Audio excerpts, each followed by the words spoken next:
In a distant Chinese village, where the river embraced the green rice fields, there lived an old potter. His hands were covered with cracks, yet when he touched the clay, it turned into vessels of remarkable beauty. Even merchants from the great cities would travel just to buy his creations. He had a daughter named Lin. From her earliest childhood, she watched her father at work. She saw how other craftsmen tried to imitate his shapes, but the clay would crack and crumble. Only in her father's hands did the clay come alive, as if it listened to his very breath. One evening, Lin dared to ask, "Father, what is your secret?"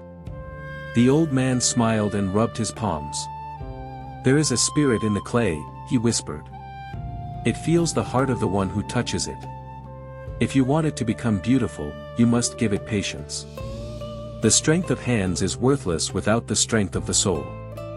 The next day, Lin sat at the potter's wheel herself. At first, her vessels fell apart. She angrily threw the clay back into the bucket. But each time, she remembered patience and attentiveness.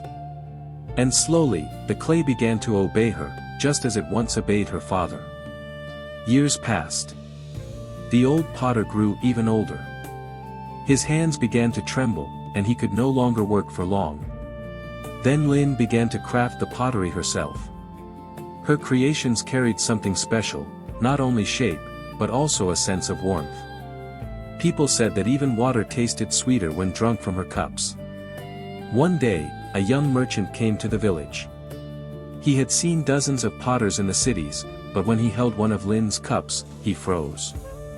"This is impossible, it feels as if the clay itself breathes," he whispered.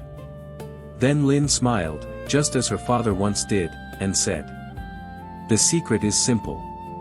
It is not strength that makes things eternal, but patience, attentiveness, and love for what you create." The people remembered her long after she was gone. Her cups were treasured like heirlooms, passed down to children and grandchildren. And everyone who touched them recalled her wisdom. True wisdom does not lie in strength or wealth, but in patience and attentiveness. Only those who see beauty in the smallest details are capable of creating something eternal.